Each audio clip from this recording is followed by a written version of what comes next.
वक्फ तरमीमी bill पर अब BJP पूरी तरह फंसती दिखाई दे रही है। खास तौर पर आरएसएस और इनके गठजोड़ पार्टी के दरमियान बीजेपी पिस गई है। संघ परिवार एक तरफ बिल को पास करने पर रजामंदी जाहिर करता है, तो वहीं इनके गठजोड़ इस बिल के खिलाफ है, जिनमें नीतीश कुमार, चंद्रबाबू नायडू शामिल है। इस वक्त बीजेपी मुश्किल में फंस गई है। वक्फ तरमीमी बिल को लेकर चल रहे मुल्क भर में एहतजाज के दौरान अमित शाह ने एक नया बयान दिया है। वो क्या बात है जिसकी वजह से पार्टी के हलकों में एक तरीके से खलबली मच गई है, आगे बताएंगे। एक तरफ आरएसएस ये चाहता है कि बिल किसी भी तरह पास हो जाए, लेकिन बीजेपी के हामी पार्टी, जिनमें नीतीश कुमार यादव, चंद्रबाबू नायडू और चिराग पासवान शामिल है, इनकी जानिब से इस बिल को पास करने से इनकार कर रहे हैं। जैसा कि आप सभी जानते हैं कि बीजेपी की पॉलिसियों से पहले ही से नाराज नीतीश कुमार और बाबू शामिल है, क्योंकि नीतीश कुमार और चंद्रबाबू नायडू का बीजेपी को सबसे बड़ा सपोर्ट हासिल है और नीतीश कुमार यादव और बाबू को मुसलमानों की जानिब से ये मुकाम हासिल हुआ है। अगर वो वक्फ बिल पास करते हैं तो फिर इनको नुकसान हो सकता है। इस तरह बीजेपी नीतीश कुमार और चंद्रबाबू नायडू के बीच फिस गई है। बीजेपी के लिए ये दोनों ही जरूरी हैं और मरकज में बीजेपी को हुकूमत बनाना है तो फिर नीतीश कुमार यादव और चंद्रबाबू नायडू की भी जरूरत है। इस कशमकश के बीच अमित शाह ने जो बड़ी बात कह दी है वो ये है कि आइंदा लोकसभा में फिर से वक्फ तरमीमी बिल पेश किया जाएगा। इस बिल को अगस्त 2024 में जेसीपी को दिया गया था, जो मौजूदा बजट सेशन खत्म होने में अब सिर्फ 4 दिन बाकी रह गए हैं।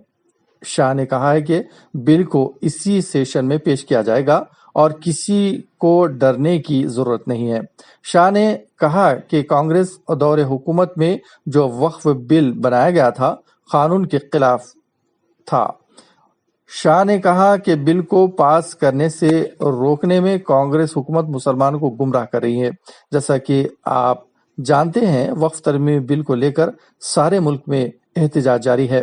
मुसलमानों ने पहले जंतर मंतर पर एहतजाज किया, फिर पटना में एहतजाज किया, इसके बाद आंध्र प्रदेश के विजयवाड़ा में भी बड़े पैमाने पर एहतजाज किया गया। लेकिन इसके बाद भी अमित शाह ने बीजेपी की जानिब से वक्फ तरमीमी बिल को किसी भी कीमत पर पास करके रहेंगे। अब इससे एक बात सामने आ जाती है कि बीजेपी एक तीर से 2 निशान लगा रही है। एक तरफ नीतीश कुमार यादव और चंद्रबाबू नायडू पर अपना दबदबा बनाना चाहती है और ये कहना चाह रही है कि बीजेपी इनके हिसाब से नहीं चलेगी, बल्कि बीजेपी के साथ इनको चलना होगा। दूसरी जानिब संघ परिवार, जो कि नाराज थे, ने ये कह दिया है कि बीजेपी को हमारी जरूरत है तो बीजेपी को हमारी रास्ते पर चलना होगा। इसके लिए बीजेपी ने मोहन भगवत से मिलने का फैसला किया है और वो इस ताल्लुक से नागपुर को भी गए थे। इस बात से अंदाजा लगाया जा सकता है कि मोदी सरकार एक बार फिर संघ परिवार को खुश करने की कोशिश कर रही है। अब मोदी सरकार की परेशानी है कि नीतीश कुमार इस बिल को पास करने के लिए ना तो हाँ कह रहे हैं और ना कह रहे हैं। अगर वो वक्फ तरमीमी बिल पर हामी भरते हैं तो मुसलमानों के वोट हाथ से गंवा बैठेंगे और अगर वक्फ बिल के खिलाफ होंगे तो सीएम की कुर्सी हाथ से चली जाएगी। पहले ही से लालू प्रसाद यादव ने अपने दरवाजे नीतीश कुमार के लिए बंद कर दिए हैं। लालू यादव ने कहा है कि अगर हमारी मदद होना है तो हम इनकी मदद करेंगे, लेकिन सीएम की कुर्सी पर तेजस्वी यादव को ही बनाना होगा। हाँ, अगर नीतीश कुमार बीजेपी का साथ देते हैं तो वो सीएम की कुर्सी को बचा सकते हैं। अवाम में नीतीश कुमार यादव को लेकर बिहार में एक बार फिर सियासत गरमाई नजर आ रही है। वहीं दूसरी जानिब आंध्र प्रदेश में टीडीपी की पार्टी के सीएम नारा चंद्रबाबू नायडू की तेवर बिल्कुल बदले हुए हैं, क्योंकि विजयवाड़ा में इफ्तार पार्टी के दौरान उन्होंने कहा कि वक्फ बोर्ड की हिफाजत हमारी जिम्मेदारी है। बीजेपी की परेशानियों को और बढ़ा दिया है। نائیڈو نے مسلمانوں سے صاف کہہ دیا ہے کہ تلگو دیشم پارٹی شروع سے ہی وقف بورڈ اور وقف جائیدادوں کا تحفظ کرتی آ رہی ہے اور آئندہ بھی کرتی رہے گی۔ اب سوال یہ ہوتا ہے کہ کیا بابو سنسد اجلاس میں بل پر حامی بھریں گے؟ اصل میں بی جے پی کو بل پاس کرانے کے لیے بابو کی ضرورت ہوگی۔ اگر وہ بابو پیچھے ہٹتے ہیں تو بی جے پی کو یہ بل پاس کرانا مشکل پڑ سکتا ہے۔ نائیڈو نے کہا ہے کہ پہلے ہی سرکار نے وقف بورڈ کو مسترد کر دیا ہے۔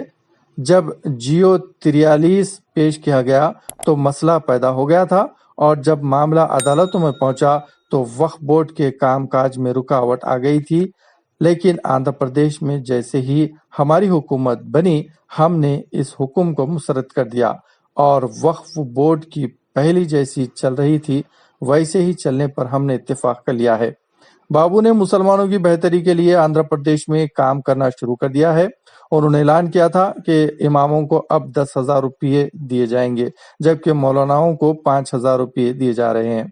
بابو نے کہا کہ تلگو دیشم پارٹی ہمیشہ مسلمانوں کے بہبودی اور ان کے ساتھ انصاف کرتی آئی ہے اور آئندہ بھی کرتی رہے گی۔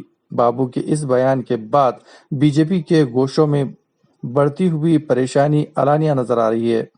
ایک طرف بابو کو بھی یہ الجھن ہے کہ اگر تلگو دیشم پارٹی بل کی حمایت کرتی ہے تو پھر مسلمان ووٹ ہاتھ سے نکل جائیں گے۔ اسی طرح کا نتیش کمار یادو کو ہے، اسی طرح کا ڈر چراغ پاسوان کو بھی ہے۔ ان کو دیکھتے ہوئے بی جے پی نے امیت شاہ کے ذریعے دباؤ بنانے کی کوشش کی ہے۔ اب دیکھنا یہ ہوگا کہ کیا بی جے پی ان پر دباؤ بنانے میں کامیاب ہوگی یا پھر بی جے پی پر ہی دباؤ بڑھ سکتا ہے۔ یہ تو آنے والا وقت ہی بتائے گا۔ ہماری یہ رپورٹ آپ کو کیسی لگی کمنٹ میں ہمیں ضرور بتائیں۔ اسی طریقے کی تازہ رپورٹس کے لیے جڑے رہیں سا نیوز تلنگانہ کے ساتھ۔ ہمارے چینل کو سبسکرائب اور شیئر کرنا نہ بھولیں۔